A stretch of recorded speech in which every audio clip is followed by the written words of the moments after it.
주님 감사합니다. 오늘도 우리를 불러주시고 오늘도 하나님의 전에 나와 이 시간 기도로 나아갈 수 있도록 주님 우리를 인도해 주시니 감사합니다. 오늘도 하나님 앞에 나올 때에 겸손한 마음을 우리에게 허락하여 주시옵시고 우리 안에 진실되고 가난한 마음으로 하나님을 바라보며 오직 하나님께만 나아갈 수 있도록 주님께서 도와주시고 역사해 주옵소서. 우리의 가난한 심령을 주님께서 돌보아 주시기를 간절히 소망합니다. 하나님 우리의 부족한 마음과 연약한 마음들 주님께서 아시오니 우리 마음을 위로하여 주시고 하나님을 채워주시는 하나님의 사랑의 크신 은혜로 우리 마음을 가득 채워주셔서 오직 하나님을 바라보며 하나님의 음성을 듣게 하여 주시고 오직 하나님의 이끄심을 따라 살아갈 수 있는 우리 모든 삶이 되게 하여 주옵소서. 거룩하신 예수님의 이름으로 기도드립니다. 아멘. 하나님의 말씀은 열왕기하 8장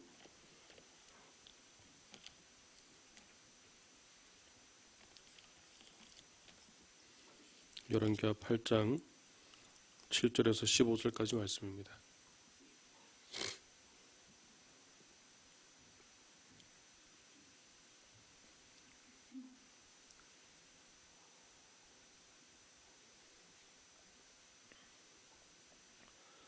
열왕기하 8장 7절에서 15절까지 말씀입니다.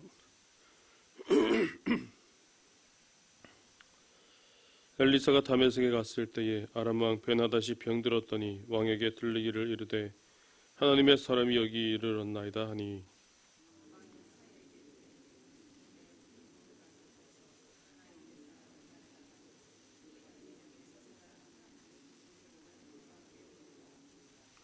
하사엘이 그를 맞이하러 갈새 다메섹의 모든 좋은 물품으로 예물을 삼아 가지고 낙타 40마리에 싣고 나아가서 그의 앞에 서서 이르되 당신의 아들 아람 왕 베나닷이 나를 당신에게 보내 이르되 나의 이 병이 낫겠나이까 하더이다 하니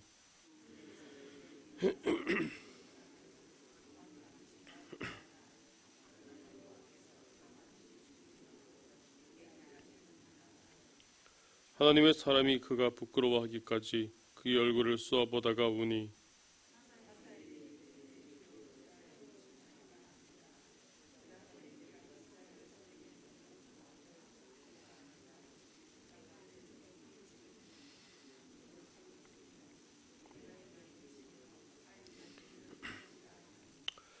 하사엘이 이르되 당신의 개 같은 종이 무엇이기에 이런 큰 일을 행하리오리까 하더라. 엘리사가 대답하되 여호와께서 내가 아람 왕이 될 것을 내게 알게 하셨느니라 하더라.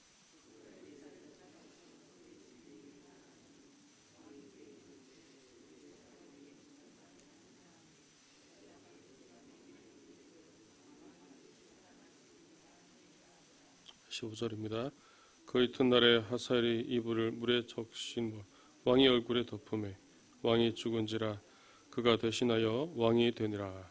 아멘. 네, 잠시 간구 말씀드립니다. 오늘 새벽 예배 후에 배추 씻는 작업을 한다고 합니다. 함께 동참하실 분들은 같이 잘 동참하셔서 그렇게 해주시길 바랍니다. 네, 오늘 본문의 말씀에는 하나님의 그 귀한 주권이 하나님의 말씀이 이스라엘뿐만 아니라 오늘 아람에까지도 역사가 미치고 있는 오늘 그런 내용들이 나오고 있습니다. 열왕기서 5장에서 7장까지 언급된 대부분의 내용은 아람 제국과 연관성을 가지고 있었는데 이제 오늘 본문에서는 아예 이방에 있는 아람 왕에 관한 이야기를 오늘 하고 있는 것을 볼 수 있습니다. 북이스라엘을 침공해서 사마리아 성을 기근으로 몰아내었던 이 아람 왕 베나닷이 하나님께서 일으키신 그 소리에 놀라서 자기 나라로 퇴각하게 되었었습니다. 이후에 병들게 되었는데 신하를 엘리사에게 보내서 자기 병이 나을 수 있는지 여호와께 물어보도록 그렇게 요청합니다. 그때 엘리사 선지자가 10절 말씀에서 그렇게 대답합니다. 왕이 반드시 나으리라 그러나 반드시 죽으리라 라고 그렇게 이야기합니다. 그리고 이어 베나닷의 신하로 찾아온 하사엘에게 아람의 왕위에 곧 오르게 될 것이라는 사실을 또 예언하게 됩니다. 그리고 이 예언은 하사엘이 돌아가서 베나닷을 암살함으로써 또 그대로 이루어지는 그런 일들이 일어나게 됩니다. 그런데 사실 이 하사엘이 아람의 왕이 될 것이라는 이 사실은 이미 엘리야 선지자가 예고한 바 있습니다. 열왕기상 19장에 이것을 예고한 바 있는데, 이것은 이스라엘의 죄악과 우상 숭배로 인하여서 하나님께서 징벌하시기 위한 그런 하나님의 계획으로서 또 이 하사엘을 하나님께서 사용하셨던 겁니다. 따라서 엘리사는 이 하사엘 얼굴을 보면서 말없이 쳐다보다가 눈물을 흘리고, 그래서 앞으로 하사엘이 비록 하나님의 심판으로 그렇게 행하는 것이지만 이스라엘 백성들을 행할 그런 잔혹한 모습에 그렇게 눈물을 흘리고 그렇게 미리 슬퍼하는 모습을 보이게 되었다는 것입니다. 이스라엘 백성들 자신들의 그런 죄악과 우상 숭배로 인하여서 일어나게 되는 그런 하나님의 심판이었지만, 그럼에도 자신들의 조국이 이방인에 의해서 그렇게 참혹하게 그렇게 당하게 되는 그런 모습에 자신의 조국의 처지를 안타깝게 여겼다는 것입니다. 오늘 이 베나닷을 통해서 먼저 함께 볼 수 있는 것은, 참된 신앙 없이 하나님을 찾는 것은 별로 소용이 없다는 것입니다. 이스라엘 침공 계획을 방해하는 그런 엘리사를 체포하기 위해서 이 군대를 보낸 적이 있는 아람 왕이 이제는 자신이 병들게 되니까 이제는 자신의 목숨을 살리기 위해서 엘리사를 찾게 되는 그런 이전과는 다른 모습들을 오늘 보게 됩니다. 그래서 엄청난 양의 예물을 엘리사에게 보내서 하나님의 뜻을 알아보려고 했던 것입니다. 하지만 자신의 죄에 대해서 회개와 또 하나님을 의지하려는 그런 올바른 신앙이 없이 그저 자신의 병을만을 고치려고 하였던 이 베나닷의 모습은 오히려 자신의 죽음을 앞당기는 그런 결과를 가져오게 되었던 것입니다. 오늘날에도 어떤 이들은 진정 하나님께서 어떤 분인지 또 무엇을 기뻐하시는지 생각하기보다는 오히려 자신의 어려움, 자신의 문제를 해결하고 자신이 좀 더 많은 축복을 받기 위해서 하나님을 찾는 경우가 있습니다. 많은 사람들이 그렇게 해서 또 살아가기도 하는데, 하지만 그렇게 해서는 결코 자신에게 원하는 것을 얻을 수 없습니다. 이는 그저 하나님을 자신의 목적을 이루려는 도구로 사용하였기 때문입니다. 히브리서 11장에서 이렇게 말씀합니다. 믿음이 없이는 하나님을 기쁘시게 하지 못하나니 하나님께 나아가는 자는 반드시 그가 계신 것과 또한 그가 자기를 찾는 자들에게 상 주시는 이심을 믿어야 할지니라. 결국 우리에게 구원과 축복을 가져다 주는 것은 다른 것이 아니라 바로 하나님 앞에 서 있는 바로 우리의 올바른 믿음인 것입니다. 이런 믿음이 있을 때에, 이런 믿음으로 하나님께 나아갈 때에 하나님이 원하시는 뜻과 또 하나님께서 허락하시는 그 은혜를 우리가 누리고 살아갈 수 있게 되어지는 것입니다. 오직 이런 믿음으로 하나님께 나아갈 수 있는 그런 저와 여러분들이 되시기를 주님의 이름으로 축복합니다. 비록 아람의 왕이었으며 그리고 엘리사를 잡기 위해 군대를 이끌고 그렇게 사마리아로 왔었던 왕이지만 자신이 병들자 다시 엘리사에게 생명을 구하기 위해서 찾아왔던 이 베나닷의 모습은 매우 부족함에 분명히 틀림이 없어 보입니다. 하지만 우리는 오늘 이 베나닷 왕을 통하여서 배울 수 있는 또 신앙의 교훈이 있습니다. 병이 들어있어도 여전히 그는 한 나라의 왕이었습니다. 자신이 왕임에도 불구하고 엘리사 앞으로 나아가는 그의 모습을 보면은 저 사람이 정말 왕이 맞는지 하는 의심이 들 정도로 저 자세로 그렇게 나아가는 것을 볼 수 있습니다. 자신의 신하 중에서 가장 높은 신하를 불러서 엘리사를 찾아가도록 하였고, 그렇게 가장 낮은 모습으로 그렇게 찾아갔던 것입니다. 우리나라 영화에 광해라는 그런 영화가 있는데요. 거기 이병헌이 주인공으로 나왔던 영화인데 왕이 신하를 찾는 장면이 나옵니다. 이것저것을 돌아다니면서 왕이 신하를 직책을 부르면서 막 찾는 장면이 있는데 그때 신하가 당황해서 일을 하다가 나와서 그렇게 이야기합니다. 왕이 신하를 찾는 법도는 없습니다. 이렇게 이야기하게 되는데 우리나라도 이렇게 왕의 신분으로 왕이 오히려 신하를 불러서 신하가 와야지 왕이 직접 그렇게 찾아가는 경우는 아주 드문다는 것이죠. 오늘 이 베나닷이 왕으로서 비록 본인이 직접 움직이진 않았지만 신하를 통하여서 엘리사를 찾아가게 했다는 것. 엘리사를 불러서 오게 해서도 그렇게 하여도 별 문제가 없을 터인데 오히려 많은 그런 예물을 가지고 엘리사를 찾아가게 했다는 것. 오늘 그것을 우리가 또 주의 깊게 볼 필요가 있다는 것입니다. 그래서 자신의 그런 왕의 권위를 가지고 억지로 행한 것이 아니라 오히려 그저 한 명의 환자의 모습으로 또 진실되고 가난한 마음으로 하나님의 뜻을 구하였다는 것입니다. 오늘 우리도 하나님 앞에 나아갈 때 바로 이런 마음이 있어야 할 줄로 믿습니다. 하나님 앞에서 내가 누구이고 내가 어떤 사람이라고 그렇게 자랑할 것이 아니라 하나님 앞에서는 그저 죄인일 수밖에 없다는 것을 고백하고 그래서 더욱더 진실되고 가난한 마음으로 나아가야 한다는 것입니다. 오늘 우리는 하나님 앞에 나아갈 때 어떤 모습으로 나아가고 있습니까? 하나님 앞에 예배할 때 또 우리 교회 나와서 또 하나님께 하나님의 은혜를 우리가 구할 때에 우리는 때로는 우리 자신을 알아주지 않는 것에 대해서 자신을 무시한 데 여기고 화를 내며 기분 나빠할 때가 많이 있습니다. 하지만 반대로 생각해 보면 오히려 하나님께서 오히려 우리가 하나님 앞에 있으면서도 마음대로 행하는 모습에 하나님께서 화를 내시거나 기분 나빠해야 하지 않을까 그런 생각이 듭니다. 먼저 하나님을 바라보시기 바랍니다. 그리고 하나님 앞에 나와 나 자신의 모습을 먼저 볼 수 있기를 바랍니다.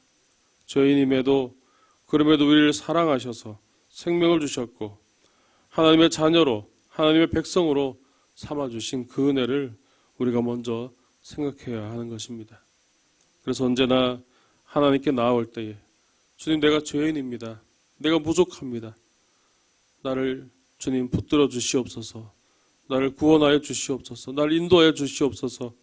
그렇게 진실되고 가난한 마음으로 나아가야 될 줄로 믿습니다. 오늘 이 시간에도 바로 이런 마음으로 하나님께 나아갈 수 있는 저와 여러분의 모습 되시기를 주님의 이름으로 축복합니다. 이렇게 하나님 앞에 진실되고 가난한 마음으로 나아가는 그런 베나닷이었지만 안타깝게도 그의 시간은 거기까지였습니다. 사실 이미 때가 너무 늦었기 때문입니다. 그의 모든 행실이 하나님 앞에 바르지 못하였지만 이미 그의 때가 너무 늦었기 때문에 그는 죽을 수밖에 없었습니다. 오늘 이 모습을 볼 때에 우리도 하나님 앞에 나아갈 때 감에 있어서 늦지 않아야 됩니다. 우리는 우리의 때를 알지 못하기 때문에 더욱더 그리해야 한다는 것이죠. 만약 우리가 그 때를 안다고 하면은 그전에는 다른 모습으로 살아가다가 이제 나의 때가 다 되었을 쯤에 그렇게 나아가서 다시 마음을 돌이키는 어쩌면 그런 모습을 아마 취할 수도 있을 것 같습니다. 하지만 우리는 우리의 때를 알지 못합니다. 그래서 제일 좋은 방법은 때를 알지 못하기 때문에 미리 예비해 놓는 것이죠. 그래서 우리는 날마다 언제가 될지 모르기 때문에 사실은 날마다 깨어 있어야 됩니다. 날마다 우리 마음이 하나님 앞에 나와 있어야 되고 날마다 우리 마음이 하나님께로 나올 수 있는 준비가 늘 되어 있어야 한다는 사실이죠. 따라서 우리의 매일매일의 삶 속에서 우리는 하나님께 나아가야 될 줄로 믿습니다. 그렇게 하나님 앞에서 살아가면은 그럴 때가 되면은 정말로 때가 되었든지 때가 언제인지 사실 그것을 염려할 필요가 전혀 없기 때문입니다. 날마다 하나님 앞에 깨어있고 날마다 하나님 앞에 나아가니까 어느 때 부르셔도 어느 때 우리를 인도하셔도 상관이 없는 것이죠. 어느 때든지 하나님이 부르실 때 주님 제가 여기 있습니다 라고 응답할 수 있고 그렇게 나아갈 수 있기 때문입니다. 우리가 운전을 하다 보면은 그럴 때가 있죠. 과속을 하게 될 때가 있습니다. 특히 과속을 많이 하는 사람들이 신경 쓰는 것이 있는데 그것은 바로 과속 단속 카메라입니다. 저도 가끔 빨리 달릴 때면은 늘 오른쪽을 시선을 늘 미리 앞쪽을 미리 보면서 카메라가 있지 않는가 그렇게 신경 쓰면서 가게 되는데 제일 좋은 방법은 규정속도로 가는 겁니다. 정해진 도로의 규정속도를 따라서 그렇게 다니면 카메라 전혀 신경 쓸 필요 없습니다. 카메라가 없는 것처럼 그렇게 편안하게 갈 수 있는 것이죠. 항상 깨어 있으면 우리 항상 깨어 있을 수 있다면 우리는 그저 원래 하던 모습대로 그냥 하나님께 나아가면 됩니다. 평소의 모습대로 하나님께 기도하고 평소의 모습대로 하나님께 가서 예배드리고 평소의 모습대로 하나님께 우리 자신을 드릴 수 있는 바로 그런 여건이 되어진다는 것입니다. 다른 것 신경 쓸 필요가 없고 오직 하나님만을 신경 쓰면서 그렇게 나아갈 수 있다는 사실입니다. 늦지 않게 위해서 노력하고 그렇게 나아가기보다 항상 깨어 있기에 힘쓸 수 있는 그런 저와 여러분의 삶이 되시기를 주님의 이름으로 축복합니다. 그래서 언제나 하나님의 인도하심을 따라서 하나님의 말씀을 따라서 나아갈 수 있는 우리 모든 모습이 될 수 있기를 간절히 바랍니다. 기도드리겠습니다. 사랑이 많으신 아버지 하나님, 오늘도 우리에게 은혜 주시고 오늘도 우리에게 말씀을 주시고 오늘도 우리가 하나님의 은혜를 깨닫게 해주시니 감사합니다. 오늘도 하나님 말씀을 따라 나아갈 때에 오늘도 말씀을 통하여 오늘 베나다 왕의 또 모습을 통해서 우리 자신의 모습을 다시 한번 돌아봅니다. 우리의 모습에 잘못되었던 모습이 있다면 주님 용서해 주시고 주님 붙들어 주시옵시고 우리 안에 오직 하나님을 깨 나아갈 때에 진실되고 가난한 마음으로 날마다 하나님께 나아갈 수 있도록 주님 도와주시고 인도하여 주시옵소서. 우리가 날마다 깨어있기를 원합니다. 언제나 하나님 앞에 있기를 원합니다. 그래서 다른 어려운 것 신경 쓰지 아니하고 나의 모습 그대로 날마다 하나님께 드리게 해주시고 날마다 하나님께 나아갈 수 있는 우리의 모든 삶이 될 수 있도록 주님께서 역사해 주시고 인도하여 주시옵소서. 하나님 아버지, 오늘도 우리가 하나님께 나와 간절히 기도하오니 우리가 가진 모든 기도의 제목들을 응답하여 주시고 주님 말씀하여 주시옵소서. 우리 안에 필요한 것들 모두 채워주시고 우리 안에 부족한 것들 주님께서 강건케 해 주시옵시고 오직 하나님 인도하시는 하나님 붙드시는 그 은혜로 살아가게 하여 주시옵소서. 오늘도 한우들을 기억하여 주시고 또 연로한 어르신들 주님께서 붙들어 주셔서 강건하게 하여 주시옵시고 추운 날씨 속에 우리의 몸이 더 연약해지지 않도록 주님께서 우리를 붙들어 주시고 인도하여 주시옵소서. 우리 한우들 한 사람 한 사람 주님 기억하여 주시옵시고 그들의 간절히 기도하는 기도의 제목들이 있사오니 주님께서 응답하여 주시고 치유의 강선을 바라여 주시어서 육신의 상처 있고 상해졌던 모든 것들이 회복을 얻고 힘을 얻을 수 있도록 주님 인도하여 주시옵소서. 오늘도 주일을 준비하며 또 하루를 보내게 됩니다. 오늘 하루가 하나님께 나아갈 때에 하나님께 드리는 그런 준비하는 귀한 시간이 되게 해주시고 또 오늘도 김장으로 또 수고하고 봉사하는 모든 성도님들 주님 기억하셔서 수고하고 애쓴 것보다도 더 많은 것으로 주님께서 채워주시고 인도하여 주시옵소서. 오늘도 국내외 선교지와 해외 선교사님을 붙들어 주시고 특별히 필리핀에 있는 이상주 선교사님의 귀한 사역 위에 기름 부으셔서 하나님의 능력이 나타나게 해주시고 하나님의 나라가 그 땅 가운데 임할 수 있도록 주님 은혜를 더하여 주시옵소서. 오늘도 우리의 모든 삶을 주님께 맡깁니다.